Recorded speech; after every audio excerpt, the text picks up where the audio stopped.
Behind the serene statues and temple walls, the Egyptian cosmos operated as a hyper-stressed, infinitely grinding bureaucracy. These gods were not untouchable, ethereal entities.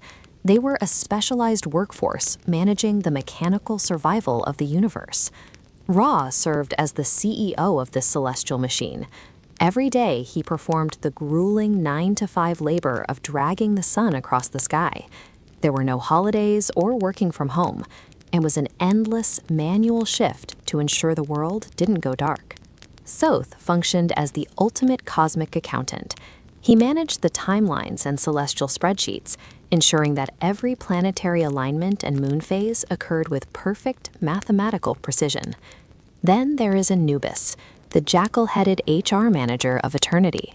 He processed every soul, regulating the afterlife through strict rituals and unblinking judgment to ensure no soul entered the field of reeds without the proper paperwork. The gods were obsessed with Ma'at, the concept of perfect cosmic order. While this obsession kept the stars in place, it created a fragile, dictatorial system that demanded total submission from both heaven and earth.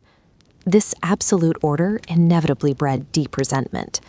Set, the god of chaos, provided the first crack in the system when he brutally betrayed and murdered his perfect brother, Osiris. It was a violent reminder that rigid harmony cannot be sustained forever. When mortals questioned the system, the response was even more severe. This lioness-headed statue depicts Sekhmet, Ra's weaponized solar power. He deployed her as a literal apocalypse button, sending her to humanity to exact a vengeance so total it nearly reached extinction. Maintaining this fragile balance resulted in a cruel, stagnant cycle. The gods relied on terror and strict traditions to enforce compliance, ensuring that nothing ever changed and no one stepped out of line. A perfect system without flexibility is merely a prison. This left a dangerous vacuum where mortals eventually reached a breaking point, forced to choose between blind obedience or catastrophic rebellion. In the village of Sharabas, order took the form of a cruel tradition. This relief shows Sobek, the crocodile-headed god of the Nile. Every 10 years, he demanded a virgin sacrifice to keep the river flowing, a price the elders paid to maintain their rigid way of life. The cycle broke when a volunteer named Liat stepped forward. She refused to be a passive victim. Instead of being dragged to the river, she walked into the current willingly, disrupting the expected pattern of Tyr. The water did not drown her. As she descended into a submerged war palace, Liat discovered her ancestral bloodline carried the mark of Set, the god of chaos. In the war palace, she found her bloodline was the activation key for an ancient pact. Sobek didn't want another sacrifice. He wanted a partner to forge an alliance and challenge the authority of the upper gods. Liat returned to the surface and shattered the sacrificial bull in front of the village elders. By injecting her own choice into Sobek's domain, she ended the cycle of blind obedience that had paralyzed the village for generations. Her defiance didn't destroy the Nile, it freed the river from a cycle of cruelty. It proved that sometimes a disruptive mortal choice is the only way to repair a broken divine system. This struggle reached the very top of the cosmos when the stars withdrew from the sky in protest. Led by the goddess Tayet, they fled from this arched body of Nut, leaving the world in a deadly, starless darkness to escape Ra's tyranny. Pamiu, a mortal astronomer who remembered the light, used a glowing thread to climb into this cosmic body. He entered the divine realm to negotiate the return of the stars and prevent humanity from fading into the black. Inside the court of flame, Pamiu stood before Ra. The sun god offered a bargain, but it carried a heavy price for the world's survival. Ra's terms were absolute. Pamiu must betray Tayet and bind her as a scapegoat. In return for her eternal imprisonment, Ra would force the remaining stars back into their orderly, predictable lines. This was the ultimate test of cosmic philosophy. Pamiu had to decide: save humanity by enforcing a tyrant's strict order, or risk eternal darkness by defending a rebel's right to freedom. Pamiu rejected the dictatorial bargain. he chose to release Tayet, prioritizing the principle of freedom over the safety of a guaranteed order. The stars returned immediately, responding to Tayet's light. However, they refused to fall back into Ra's rigid, perfectly measured formations. Instead, they formed asymmetrical, shifting patterns. The sky became a tapestry woven by choice rather than by command, with each star glowing on its own terms. Pemao's refusal to comply moved the sky beyond its old, rigid structure.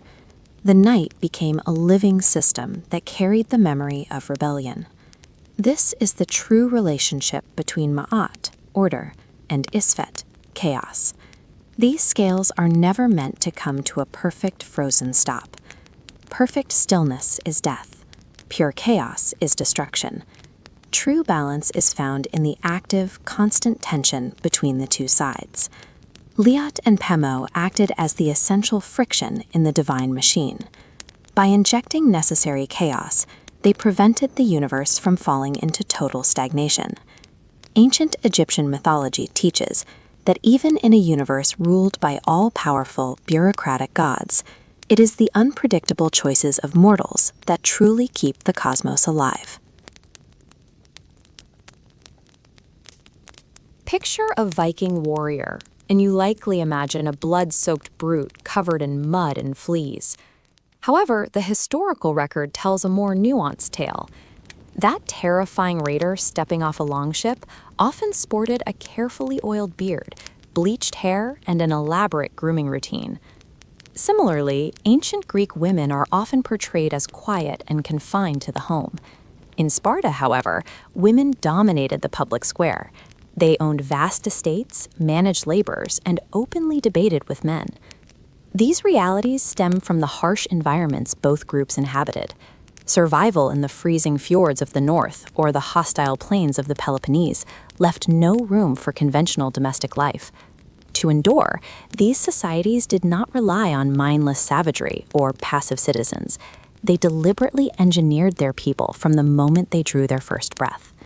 In a Norse village, a child prone to biting rocks, screaming at trees, and destroying property was not punished. His parents and neighbors observed this chaotic rage and actively cultivated it. The village elders viewed this untamed aggression as a resource. By the time he turned 8, the community stopped asking what was wrong with the boy and began looking for ways to point his fury at their enemies.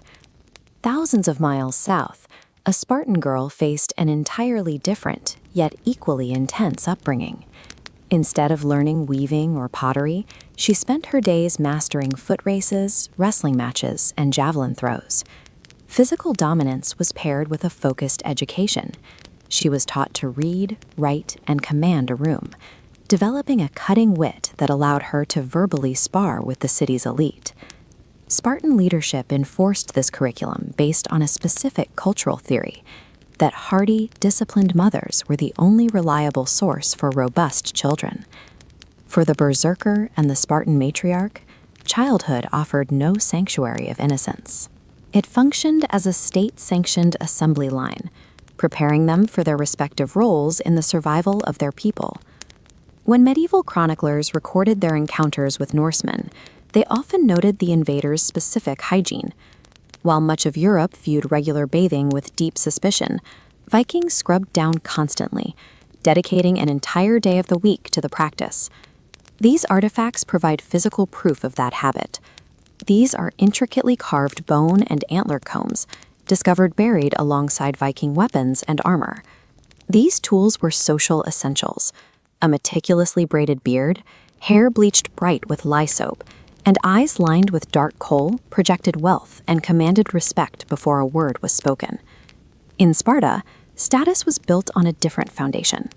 Because Spartan men were legally required to live inside military barracks until age 30, women became the primary economic drivers, eventually controlling up to a third of all Spartan territory. These women operated as ancient executives. They ran massive agricultural estates, directed the labor force, and negotiated business deals, wielding a level of civic influence that shocked visiting writers from Athens. Whether it was the maintenance of a Viking beard or the control of a Spartan landed, these were the accepted methods for securing high social rank. When the time came to fight, a berserker relied on rituals to completely alter his state of mind. Induction meant donning the sacred heavy skin of a bear and consuming hallucinogenic mushrooms. This triggered berserker gang, a state of screaming, dissociative madness. Operating on pure adrenaline, these warriors charged into combat shirtless, often rejecting armor in favor of unrestricted movement. Berserkers functioned as tools of psychological warfare. By howling, biting their own shields, and ignoring physical injuries, they aimed to break the enemy's resolve before the actual engagement began. The Spartan woman faced a parallel battlefield, though hers took place in the home. The state demanded a steady supply of soldiers, making reproduction a high-stakes civic duty. Sparta drew a direct line between these two roles. A woman enduring the life-threatening trial of labor was viewed with the same reverence as a man holding his position in a bloody phalanx. Both citizens utilized their biology to ensure their culture's continuity. The berserker used induced psychological states to shatter armies, while the Spartan woman accepted the physical risks of childbirth to build them. In Sparta, death was approached with absolute stoicism. Funerals were brief, mourning was regulated, and the majority of citizens were buried in anonymous, unmarked graves. There were only two ways a Spartan could earn the honor of a named gravestone. You had to die in combat, or you had to die in childbirth. This policy shows the specific hierarchy of Spartan values. A woman who died giving life to the state's next offender received the same recognition as a soldier who fell in battle. The Viking berserker achieved his immortality through a different path. After his demise, the actual facts of his life were quickly replaced by thunderous, highly exaggerated oral histories. We can see the formalization of these legends by looking at this page from a medieval Icelandic manuscript. Here, within the ornate lettering and dense Norse text, the chaotic deeds of warriors were officially preserved as foundational sagas. For both the Spartan matriarch and the Viking berserker, individual safety was a secondary concern. They achieved a lasting legacy by aligning their lives and their deaths with the unflinching needs of their community. Imagine waking up in a bed you share with your entire family and maybe a stranger who rented a spot for the night. Later, your doctor might ask for a warm flask of your urine so he can smell it, and yes, taste it, to diagnose a fever. And on your way to market, you casually step over human bones emerging from the crowded dirt path. To us, this looks like a society in collapse, but to a medieval European, it was a logical adaptation to a strict reality, crushing proximity. Cities were walled in, and space was a finite resource. Living shoulder to shoulder with thousands of people meant personal boundaries were a luxury the environment simply could not provide. This lack of space extended even to the dead. Graveyards filled up faster than bodies could decompose, and a heavy rain would often wash away topsoil, leaving femurs and ribs scattered across public thoroughfares. Rather than panic, people treated these as maintenance issues, nudging the bones aside like potholes. These extracted bones were collected and repurposed into the architecture of the church itself. Entire chapels were built using human remains as structural and decorative elements. Ceilings were supported by femurs, and thousands of skulls were meticulously stacked to create walls. They recycled the dead to save space for the living. Medical care followed the same logic of sensory observation. This urine wheel shows the organized system doctors used to match the color, smell, and flavor of a patient's fluids to specific internal imbalances. Without laboratory technology, the human tongue was the most reliable diagnostic tool. When you cannot escape the physical presence of death or disease, you stop fighting it. You turn it into background noise. A skull in the graveyard or a bitter sample of urine becomes a mundane, necessary part of the environment. This pragmatism shaped their relationship with physical suffering. In the medieval view, pain was proof that a treatment was working. Endurance was a moral virtue, and patients expected to hurt as a sign that their internal balance was being restored. Bloodletting was a routine, non-alarmist procedure used to maintain the body's humors. This clinical depiction shows a physician opening a vein as a standard remedy for everything from headaches to anxiety. People even scheduled regular bleedings when healthy, trusting that losing blood was the only way to stay balanced. Surgery was even more visceral. Without anesthesia, a surgeon's value was determined by his speed. As shown here, patients were physically held down by multiple assistants. Because silence was concerning, a patient's screaming was often the only feedback the surgeon had that they were still conscious and alive. While the poor endured the knife, the ruling elites used a different kind of excess to maintain order. A royal banquet used massive, visible waste to intimidate rivals. If a king could afford to discard entire roasted animals after a few bites, he was demonstrating total control over the region's land and labor. This bowl depicts the peacock, a bird often roasted and then resurrected in its own feathers purely for spectacle. Along with sculptures made of imported sugar, these dishes were propaganda. They proved the ruler could command international trade routes to produce something that would be admired for a moment and then destroyed. Medieval Europe normalized both individual suffering and massive waste as tools to stabilize a high-density, high-conflict society. In a world where space and safety were scarce, these rituals were the only way to manufacture order. Half a world away, the Mongol Empire faced a different environmental threat. They didn't have a proximity problem. They had millions of square miles of frozen forests, arid plains, and crushing distance. For the Mongols, information delay invited rebellion. To govern a territory this vast, they needed to move decisions faster than traditional geography allowed. If news took months to travel, the empire would dissolve before a Khan could even hear about a crisis. This network, called the Yam, institutionalized speed. Relay stations were placed every few miles across the continent. A courier would ride until he reached a station, hand his message to a fresh rider, and the document would continue moving while the previous messenger rested. The system treated horses as standardized tools. Riders did not grow attached to their mounts. They traded them at every node to ensure the pace never dropped. By rotating animals before they reached exhaustion, the Mongols turned animal endurance into imperial velocity. To keep the system frictionless, couriers carried official passes called paisas. These metal tablets granted them imperial immunity. A rider with this pass could commandeer fresh horses and food from any local village without question. To stop a Yam rider was to stop the Khan himself. By turning information into a physical circulatory system, the Mongol Empire successfully defeated the massive distance of the steppe.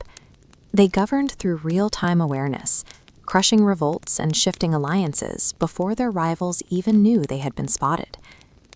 The same obsession with efficiency defined Mongol social roles.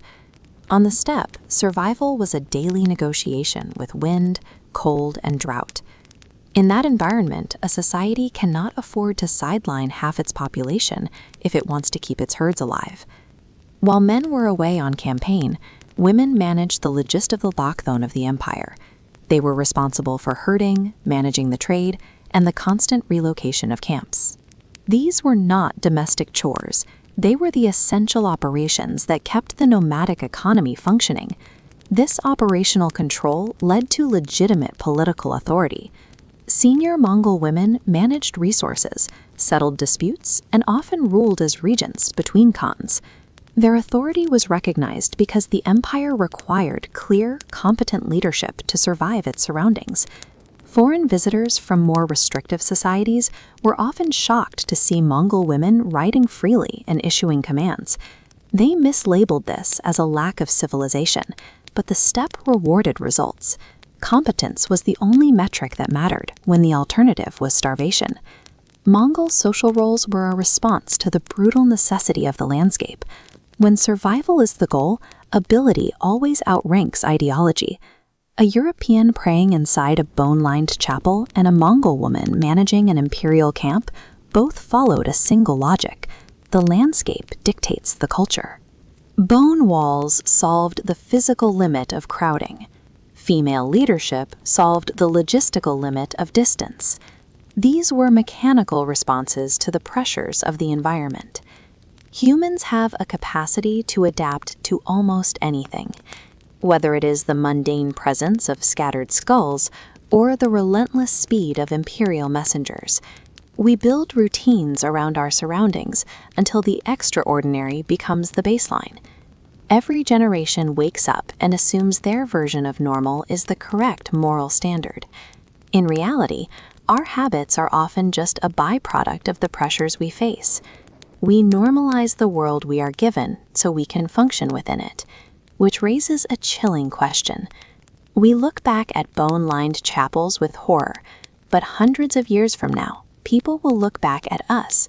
What aspects of our modern lives will they find just as terrifying as a wall made of skulls?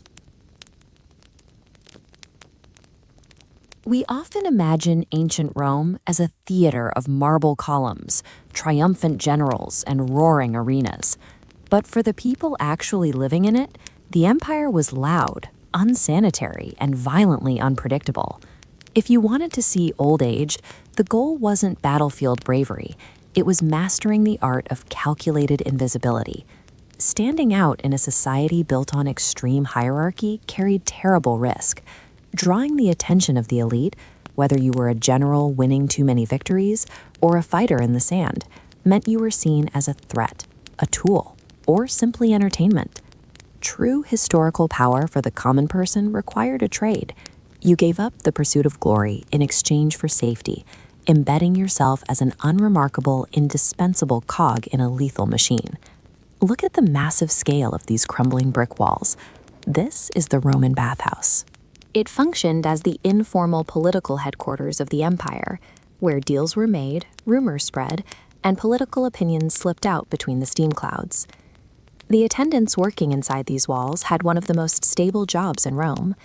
By managing the oils and water temperatures, they observed elite vulnerability and overheard state secrets.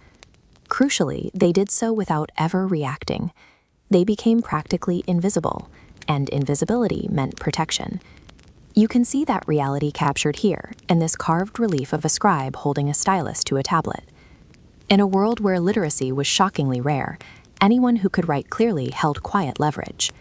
Merchants, politicians, and soldiers relied on letter writers to translate their emotional chaos and political threats into respectable Latin.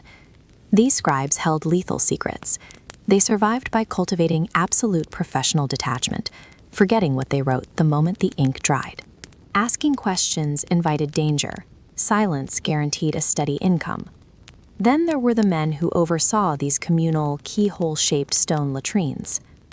Rome taxed everything, including urine, which was rich in ammonia and vital for cleaning clothes and tanning leather. The urine tax collector didn't handle buckets. He handled ledgers, ensuring the empire successfully monetized a basic biological necessity. These workers didn't freeze in border garrisons or break rocks in the sun. They traded dignity for a dependable route, municipal backing, and the highest luxury available in the ancient world, the ability to safely wake up the next morning. It is easy to assume that climbing to the top of this social pyramid provided an escape from these pressures. But immense wealth and status did not free the elite from the need to hide. Instead, it forced them into a much stricter set of invisible rules. Ancient societies navigated a volatile boundary between the sacred and the profane. Everyday life was carefully separated from divine forces, which were viewed as concentrated and highly dangerous. Taboo was the invisible system that regulated this danger. Look closely at this white stone sacrificial altar. Crossing the boundary between human and divine required precise communication. Blood, breath, and life were surrendered here to restore cosmic balance and prevent societal collapse. Ritual operated as a survival technology. It imposed structure on a terrifyingly unpredictable world. forcing even the most powerful kings and priests to submit to rigid, predefined roles. Centuries later, this same reliance on protective ritual governed the highest courts of Europe. When a medieval king died, the resulting political vacuum immediately turned his queen from a partner in power into an object of intense suspicion. Her response was dictated by strict physical requirements. She was stripped of color and jewels, dressed in heavy black wool, and confined to sealed, shuttered rooms for months. She was cut off entirely from daily court life. The eternally composed, rigid effigy of the queen seen here illustrates the exact role she was forced to embody. This excessive, isolating grief was a highly defensive performance. She was proving to watching courtiers and rival factions that she harbored no ambition and posed zero threat to the new regime. By erasing her own agency and hiding in plain sight behind a veil of sorrow, she survived a lethal period of transition. She utilized the exact same logic of calculated invisibility that kept the Roman working class alive. There are rare moments when an elite player masters this invisible game, only to deliberately break the rules. These sweeping stone colonnades belonged to Palmyra, a wealthy desert stronghold that produced an unexpected challenger, Empress Zenobia. Following her husband's assassination in the 3rd century, Zenobia claimed the role of regent for her young son. Under the guise of temporary protective motherhood, she quietly absorbed control of Palmyra's armies and treasury, while the Roman Empire was distracted by internal crises. This map shows the Roman Empire, with Palmyra's small footprint highlighted. Zenobia's fatal mistake was shedding her unassuming role to issue coins with imperial titles. She pushed those borders, rapidly seizing Egypt's grain supply and stretching into Asia Minor, becoming a massive threat. The empire could tolerate a strong client, but it could not tolerate a visible rival. Emperor Aurelian secured the western provinces, then mobilized Rome's full military might, marching east to crush the usurper. By demanding visibility and adopting the symbols of an empress, Zenobia shattered the illusion of subordination. That single choice triggered the immediate destruction of the empire she had built. Typically, a rebellion of this scale ended in execution, yet when Aurelian's cavalry finally captured Zenobia fleeing across the desert, she was kept alive. The ruined Temple of Bel stands as a physical reminder of her brief period of visibility. But Zenobia survived because she made one final brilliant pivot. She retreated into the highly specialized, quiet role of the dignified, defeated captive. She walked in Aurelian's triumph through the streets of Rome, projecting silent composure. By providing the empire exactly the symbolic victory it required, she neutralized herself as a threat and was allowed to fade into a comfortable, wealthy exile at a Roman villa.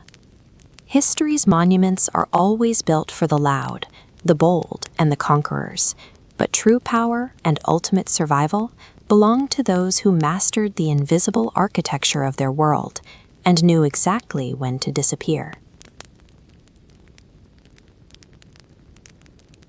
History is traditionally defined by the swing of a broadsword.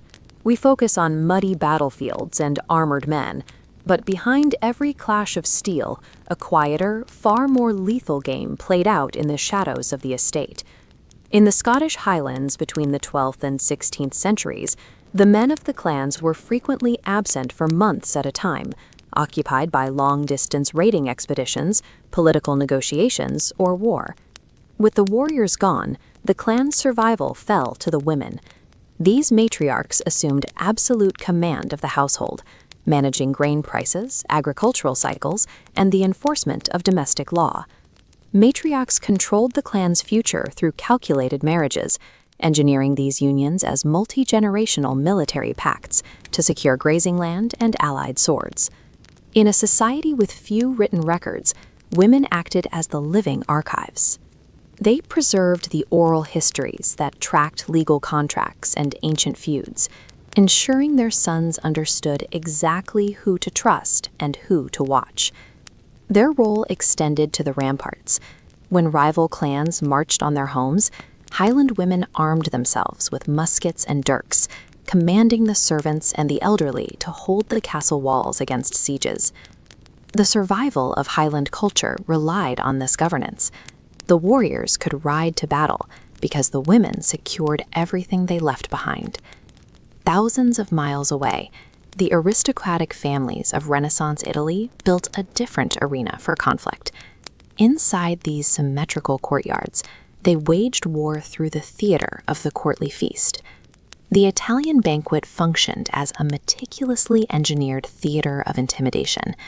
In this space, the ruling elite used hospitality to humble rivals and dominate foreign ambassadors through sensory overload. The humoral theory divided health into hot, cold, wet, and dry. Chefs balanced these humors, from light salads to heavy meats, proving the host's scientific education. Ingredients also telegraphed reach. Spices like saffron and cloves, hauled across oceans, demonstrated total control over global trade. Even the seating was a political calculation. Your distance from the host publicly signaled your exact standing in the court. Those seated in the far reaches of the hall were effectively chewing in exile. By controlling the menu and the seating, Italian nobles secured political compliance. In this era, sugar sculptures and social theater effectively replaced the threat of a standing army. Cleopatra operated with that same level of calculated dominance. She managed her empire as a highly educated strategist, using her personal identity as a political tool to maintain power over Roman rivals. She mastered at least 9 languages, which allowed her to negotiate directly with foreign diplomats.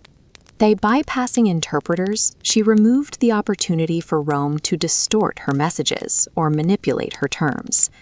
To cement her domestic authority, she publicly styled herself as the living incarnation of the goddess Isis.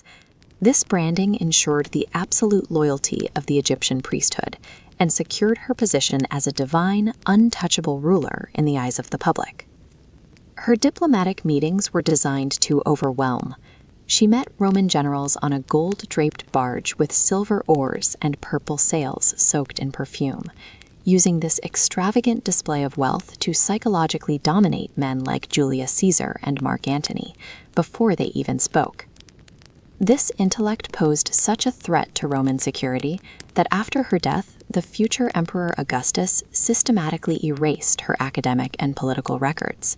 He reframed her legacy as that of a simplistic foreign temptress, protecting Roman male pride from the memory of her strategic skill. By scrubbing her political achievements from history, Augustus ensured his version of her story, the simplistic seductress, would dominate the narrative for the next 2 millennia.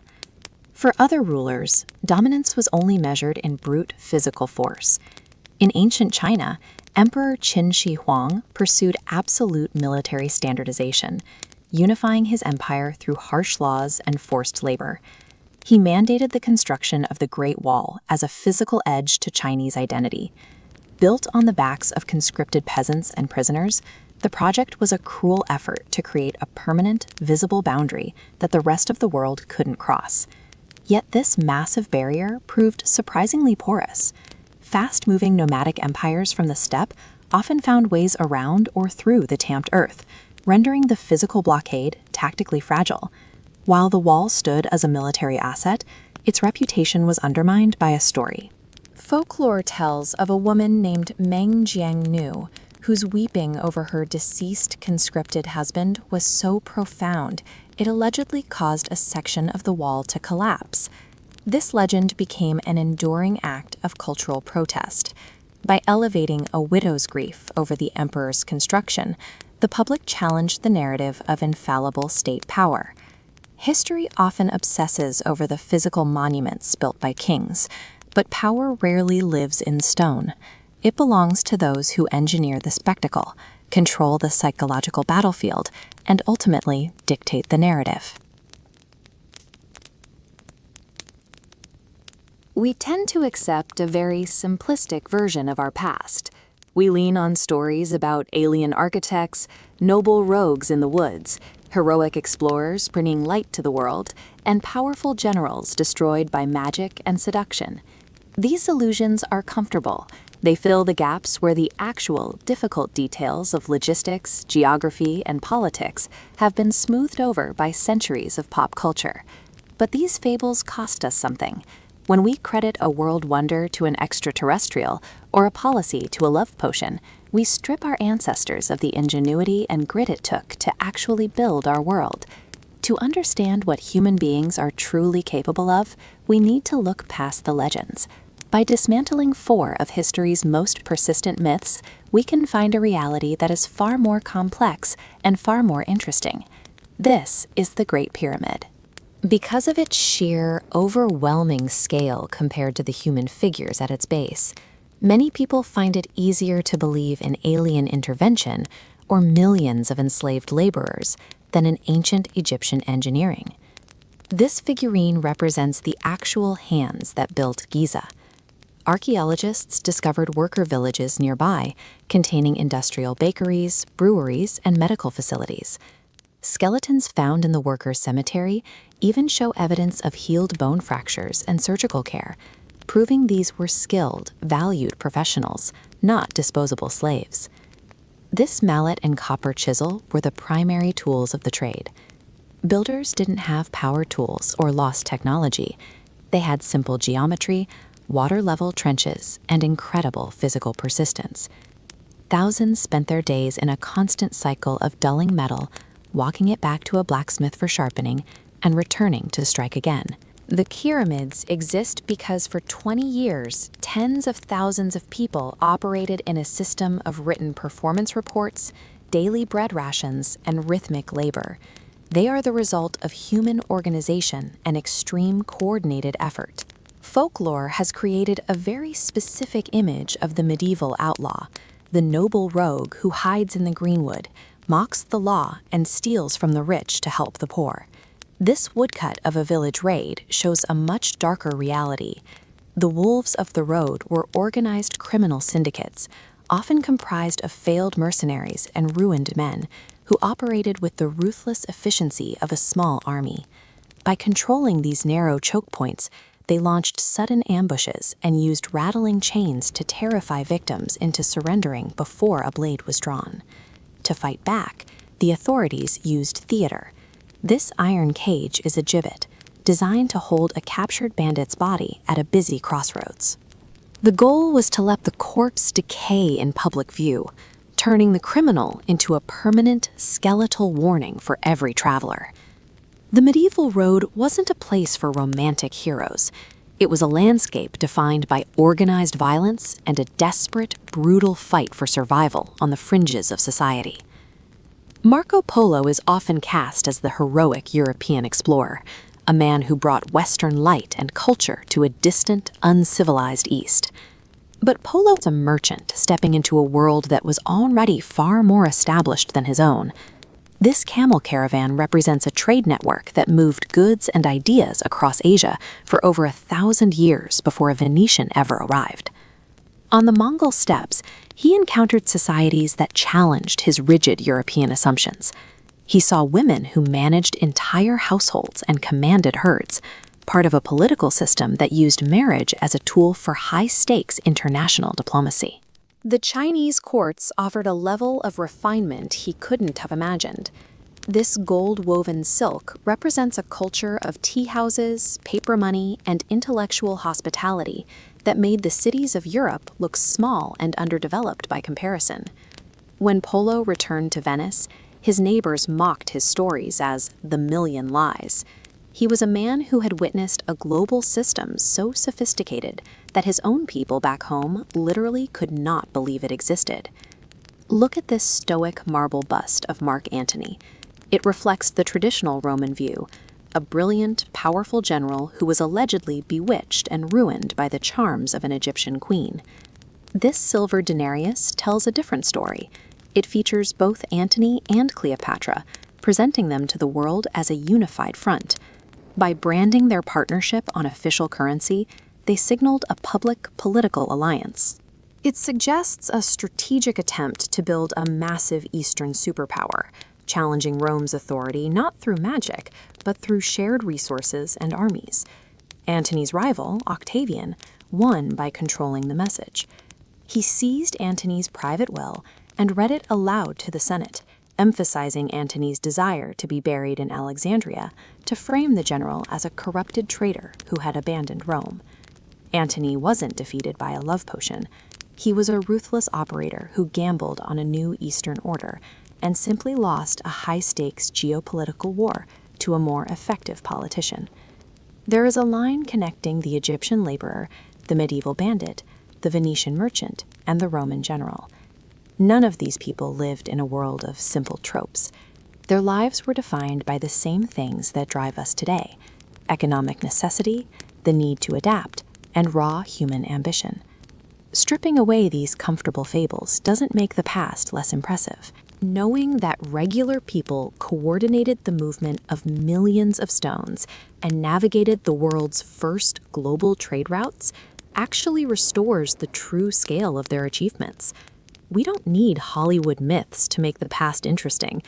The messy, brilliant, and often brutal reality of what human beings can accomplish is always the better story. Imagine your life depends on a man who spends his morning tasting urine and his afternoon consulting the stars to treat your fever. To top it off, his primary solution for your recovery is to let a black, writhing worm drink a pint of your blood. We often look back on the Middle Ages as a lawless, unscientific vacuum, 1,000 years of chaos that somehow, miraculously, didn't fall apart. But medieval society wasn't just lucky. In a world without germ theory, police forces, or centralized governments, people relied on a different kind of technology to keep the peace. They called it the theater of survival. Navigating this world required mastering a specific public role. From the doctor's bedside to the king's court, society held together because everyone agreed to play their part. Success meant performing your authority with enough conviction to make the crowd believe in it. Take the medieval physician. Since he couldn't see bacteria or viruses, he had no way to combat the actual source of a patient's suffering. His real work, then, was the performance of absolute certainty. This performance relied on expensive props. A doctor wore heavy, costly robes to signal his status, and he spoke in a dense, inaccessible Latin to ensure his patients felt the weight of his education. This diagnostic theater is captured here in Source Image 1. By holding the urine flask up to the light in front of the patient, the doctor wasn't performing a chemical analysis. He was projecting a sense of deep, internal vision that the patient couldn't hope to replicate. Physicians even mapped human suffering onto the cosmos, as seen in this diagram of the Zodiac Man. By checking planetary alignments before picking up a knife, the doctor turned a terrifying medical gamble into a celestial necessity. Everything was explained through the four humors. In this view, the body was a plumbing system of shifting fluids. If you were sick, you were simply unbalanced, a theory that provided the intellectual cover for violent treatments like bleeding or purging. By providing a logical framework for the inexplicable, the doctor achieved his true goal. He didn't always heal the body, but he cured the patient's panic through a meticulous display of control. Political power followed the same theatrical rules, nowhere more visibly than in the Vatican under Pope Alexander VI and the Borgia family. A Borgia banquet was a sensory assault. Guests were overwhelmed by gilded plates, mountains of spiced meats, and hidden choirs, creating an atmosphere where the sheer scale of wealth was meant to dazzle and disarm potential rivals. Lucrezia Borgia sat at the center of this spectacle. As shown in this portrait, she presented an image of regal, enigmatic calm, using her charm as a political tool to shift the balance of power with a single toast. The air in the room was always thick with the rumor of cantarella, a legendary, slow-acting poison. This uncertainty turned every sip of wine into a gamble, making the mere threat of a poisoned cup more effective than a public execution. By weaponizing hospitality this way, the Borgias ensured their guests remained compliant. When a host can make a dinner party feel like a walk through a minefield, they don't need an army to command the room. But a society built on rigid, performative hierarchy needs a way to vent the resulting tension, or the people might eventually burn the theater down. This was the purpose of the Feast of Fools. For a brief window, the script was flipped.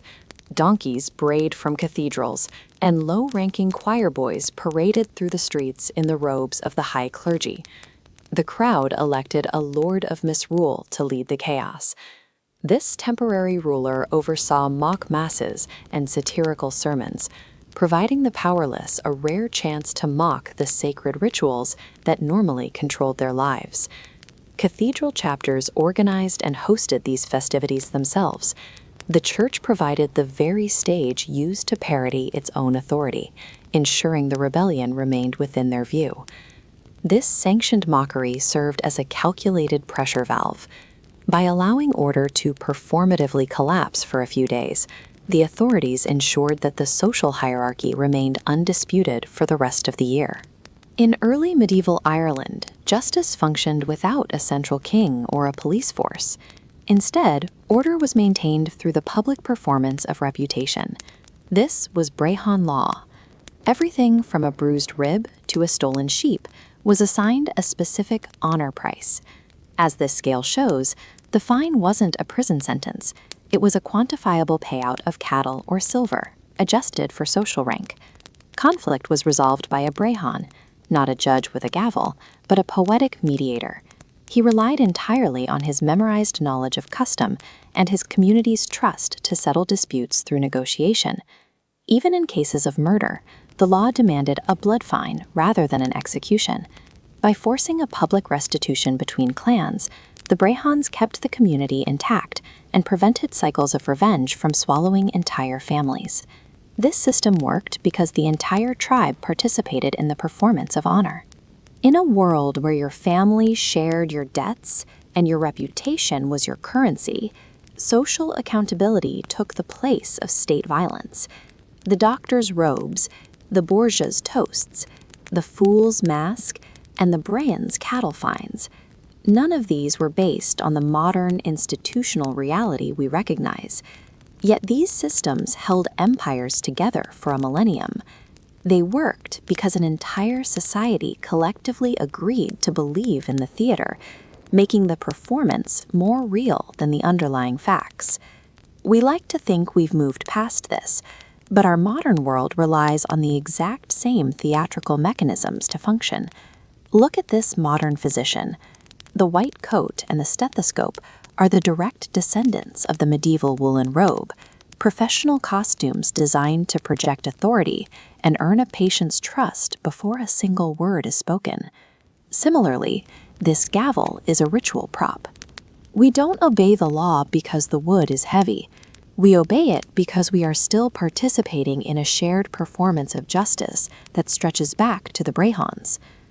When we see how deeply these rituals of power and healing are embedded in our own institutions, the distinction between the past and the present begins to fade. The Middle Ages didn't actually end. The stage just expanded, and we are still wearing the costumes. We usually picture history through pristine marble and gilded canvases, imagining a past defined by high art and noble pursuits.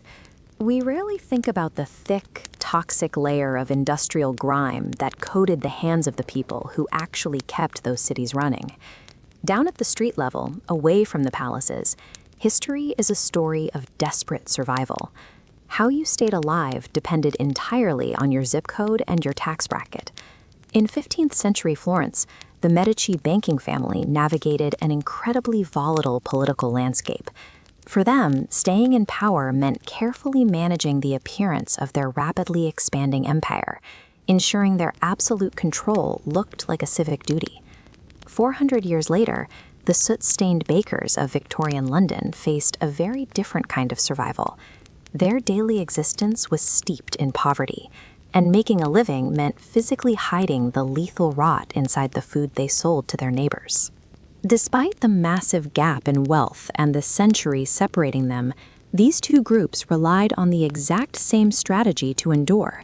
They both became masters of a grand deception, selling their respective societies a brilliant and sometimes deadly illusion.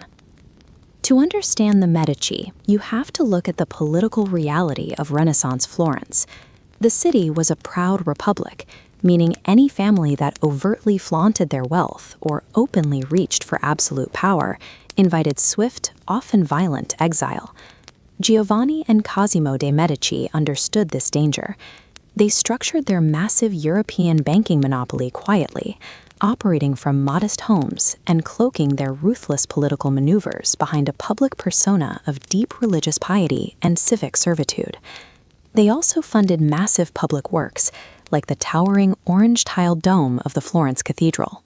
Pouring their wealth into monuments like this bought immense civic gratitude and divine favor, effectively distracting the public from the fact that one family was buying up the city. They sponsored the era's greatest minds to produce high-end cultural distractions. Masterpieces like Botticelli's The Birth of Venus helped rebrand Medici financial dominance into a cultural golden age, turning art into a political shield against their rivals. Over generations, their architectural footprint, like the imposing exterior corridors of the Uffizi Gallery, physically dominated the streets of Florence. Their structural legacy cemented their unassailable authority in stone, making tyranny look exactly like public service. The breathtaking beauty we associate with the Renaissance served a highly pragmatic purpose. It was high-end political propaganda, engineered to make the Medici's total control palatable to the masses. Shift forward to 19th century London, and the open-air grandeur of Florence disappears. The average Victorian baker worked below street level, trapped in cramped, unventilated subterranean basements that functioned more like brick ovens themselves. The physical toll was brutal. Bakers worked 16-hour shifts in extreme heat, constantly inhaling dense clouds of raw coal smoke and fine particulate matter. This environment led to a chronic inflammation of baker's lung, leaving workers wheezing and coughing up blackened phlegm. These workers were caught in a brutal economic trap. As you can see in this grainy photograph of a crowded, impoverished alleyway, street-level survival was a daily crisis. Pure, imported flour was completely unaffordable, so bakers resorted to buying cheap, decaying grain, bulked up with sawdust, ground bone dust, and chalk to stretch their supply. Despite the overwhelming poverty surrounding them, the Victorian public still demanded their bread look like a high-class product. They expected the visual appearance of clean, pristine whiteness, associating dark loaves with dirt and low status. To deliver that illusion, bakers introduced a chemical called alum, or aluminum sulfate. It was typically used for tanning leather, but tossing a handful into the mixing trough would artificially whiten and fluff up a batch of otherwise rotten gray dough. This deception carried a horrific physiological cost. The alum created a beautiful, soft white crumb, but consuming it daily caused severe chronic gastrointestinal damage, long-term organ failure, and the slow corrosion of the public's bowels. Much like the stunning art commissioned by the Medici, the brilliant whiteness of Victorian bread was a carefully manufactured illusion. It was designed entirely to trick the customer into feeling safe, while successfully masking a deeply toxic reality. Historically, these two illusions ended in completely different ways. The Medici's glorious facade worked flawlessly. It elevated their descendants to the papacy and multiple European royal thrones before the family quietly faded into history. The baker's facade, however, reached a lethal breaking point, as flour sacks were occasionally mixed up with toxic dyes, leading to accidental arsenic poisonings and widespread public sickness. The death toll could no longer be brushed off as bad luck or poor humors. This ignited the Great Bread Reform. Angry pamphlets and public outrage over food adulteration finally forced Parliament to ask uncomfortable questions and investigate the true bodily cost of cheap bread. This animated chart breaks down the systemic feedback loop. Rampant toxic adulteration sparked a public health crisis, forcing the 1875 Sale of Food and Drugs Act. This introduced laboratory testing.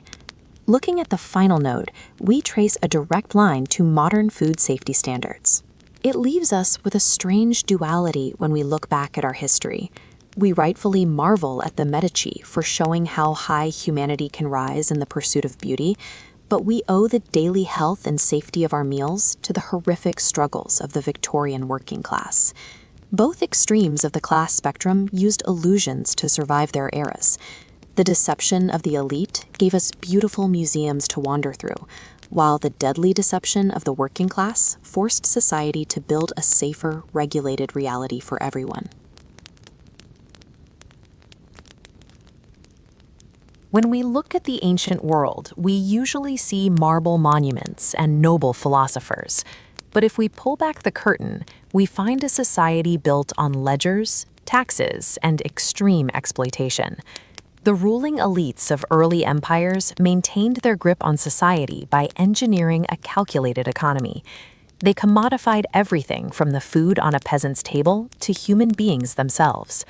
To hold that pyramid of power together, they relied on 4 distinct asset classes: human labor, basic calories, cultural status, and military shock power. If we want to truly understand how these historical societies functioned, we have to look past the ruins. We have to examine the brutal, highly efficient supply chains that kept the elite on top. Rome operated the Forum as a highly regulated human stock exchange. Beneath the civic debate, men stood on display blocks to be poked, prodded, and appraised like heavy machinery. This chart shows the exact price tags placed on human beings. An unskilled agricultural laborer cost between 1,500 and 2,000 sesterces. For context, a standard Roman legionary earned about 900 sesterces a year. Buying a human life cost roughly 2 years of hard military service. But the market had an extreme high end. If a captive possessed specialized skills, physical beauty, or a Greek education, their value skyrocketed. A philosopher or a physician could fetch up to 100,000 sesterces, trading like a rare luxury commodity. The bureaucracy behind this was staggering. Roman contract law included strict rules requiring sellers to disclose defects like epilepsy or a tendency to run away, and the state extracted a 5% sales tax on every human purchased. Some slaves were allowed to participate in a system called the peculium. This was a personal savings account, a small pile of money earned through side gigs or tips. Legally, the master still owned the money, but it was usually left alone. The irony of the peculium is that a slave could save up enough of these coins to match their own market value and then offer to buy their freedom. They were paying their master to legally declare them a person. Then there was the gladiator trade. These men were high-risk, high-reward financial gambles. Owners bought them at a premium and rented them out for a fat appearance fee, knowing their expensive investment could be wiped out on a Tuesday afternoon. Roman law refused to view these individuals as human. They were classified as appreciable and depreciable assets, completely normalizing a daily system of calculated bureaucratic cruelty. Centuries later in medieval Europe, the elite engineered a different kind of control. They weaponized basic biological survival. The peasantry survived on dark, heavy bread made of rye or barley, washed down with weak ale. But the tables of the nobility featured a specific marker of privilege: soft, heavily sifted white wheat bread. This elite bread was known as manchet. Milling wheat this finely took immense time and skill, and the demand for purity meant discarding much of the grain. That whiteness transformed the physical loaf into a badge of social rank. This class divide was enforced by a structural monopoly. The local lord legally owned the village mills and the ovens. Peasants were required to pay a fee just to grind and bake the grain they had grown themselves.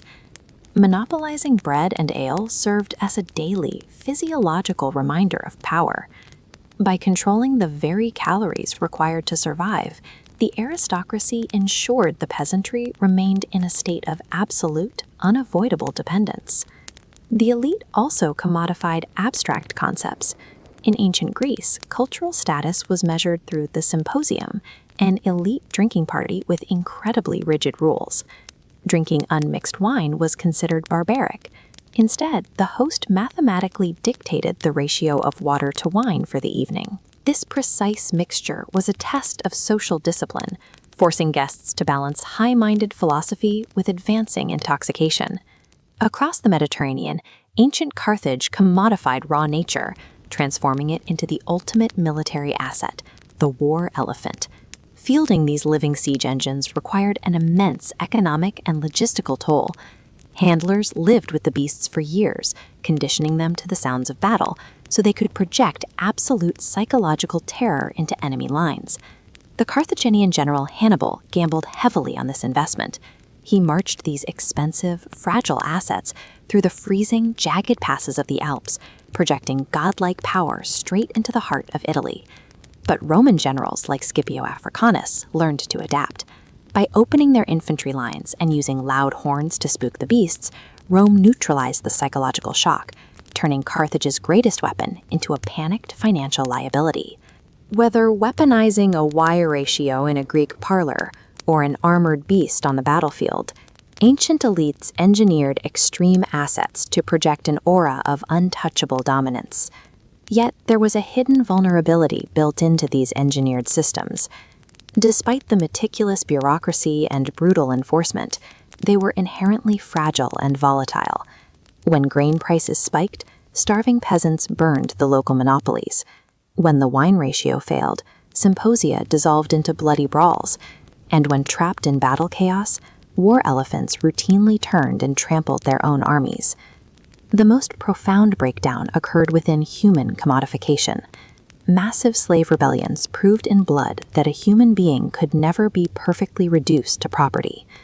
The Roman slave markets have vanished, and the war elephants are dust, but the underlying mechanics of power remain. The blueprints for itemizing labor, controlling resources, and purchasing status were drawn in antiquity, and we continue to follow them today. When you picture the Middle Ages, you probably imagine knights in shining armor and grand castles. But for the average peasant, reality meant waking up in a freezing, smoke-filled hut, sharing your floor with a goat that wandered in overnight. Daily life was an exhausting contest against the elements. Between the leaking thatch roofs, the lack of soap, and the constant threat of dysentery, simply staying alive took everything you had. For a peasant, food provided fuel for survival, not enjoyment. You survived on a thin, gray porridge of oats or barley, supplemented by dense black bread. If the harvest failed, you might find yourself boiling moss just to have something in your stomach. The nobility occupied a different universe. Aristocratic banquets served as theatrical displays of power, featuring roasted peacocks redressed in their own bright feathers, and meats heavily seasoned with imported spices like saffron and pepper. The harsh environment and rigid food rules left no room for romance. Existence for the majority of people was reduced to a raw, daily struggle to outlast the cold and the hunger. Absolute religious authority anchored these hierarchies through strict dietary laws. The church mandated fasts from meat on Fridays and holy days to enforce spiritual discipline across every class. However, those in power used biological loopholes to bypass the rules. Monks argued that because beavers had scaly tails and barnacle geese allegedly grew from driftwood, the church could reclassify them as fish. Wealthy monasteries used these technicalities to host elaborate seafood feasts. They enjoyed spiced sturgeon and oysters, adhering to the letter of the law while completely ignoring the humble spirit of the fast. This reveals the first great historical illusion. Even in an era of absolute obedience, human appetite and status always found creative ways to bend the strictest rules. In colonial America, the Puritans attempted to build a probable society where morality was a public responsibility, not a private choice. Every action was watched, and every slip was reported to the authorities.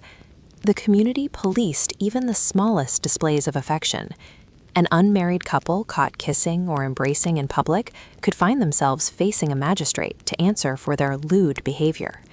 Severe public punishments enforced these codes.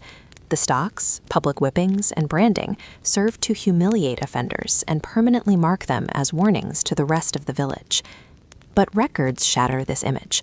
1/3 of brides were already pregnant on their wedding day. This stemmed from bundling, where courting couples shared a bed to stay warm. Parents placed a wooden board between them, a flawed compromise leading to the behaviors ministers preached against. In port cities like Boston, desire simply moved into the shadows. Taverns and hidden brothels thrived, proving that illicit trade continued even in towns that demanded absolute spiritual perfection. The Puritans' attempt to legislate human behavior only forced it underground. It demonstrated that rigid social systems are unable to erase biology and impulse. While most people navigated the rules through loopholes or secrets, Empress Theodora of the Byzantine Empire used her power to rewrite them entirely. Theodora began her life at the absolute bottom of the social hierarchy. As the daughter of a bear trainer in the Hippodrome, she worked as an actress and a courtesan, professions the Byzantine elite viewed with permanent contempt. Despite her background, she captivated the future Emperor Justinian. He was so determined to marry her that he convinced his uncle to change the law, allowing an imperial official to marry a former actress. When they took the throne, Theodora was crowned as a co-ruler. Mosaics from the era show her draped in purple and jewels, appearing as a true political partner who sat in councils and shaped imperial policy. Her courage was tested during the Nika Revolt, when rioters nearly toppled the government. When Justinian's advisors urged him to flee, Theodora shamed them into staying, famously declaring that she would rather die an empress than live as a fugitive. Her early survival in the Hippodrome had taught her a ruthlessness that saved the empire. She understood power in a way the traditional elite did not. Theodora used her acquired authority to protect the marginalized. She enacted legal reforms that banned brothel keepers from coercing girls into the trade, making it possible for women to escape lives of exploitation. She established safe houses and expanded divorce rights, allowing women to leave abusive husbands while keeping their dowries. She used the imperial legal system to re-engineer the very social architecture that had oppressed her as a child. Theodora's legal revolution, the pregnant Puritan brides, and the monks eating beaver tails all show that human nature eventually finds the cracks in every rigid structure. History is the messy, ongoing record of people navigating, enduring, and sometimes breaking the systems designed to contain them.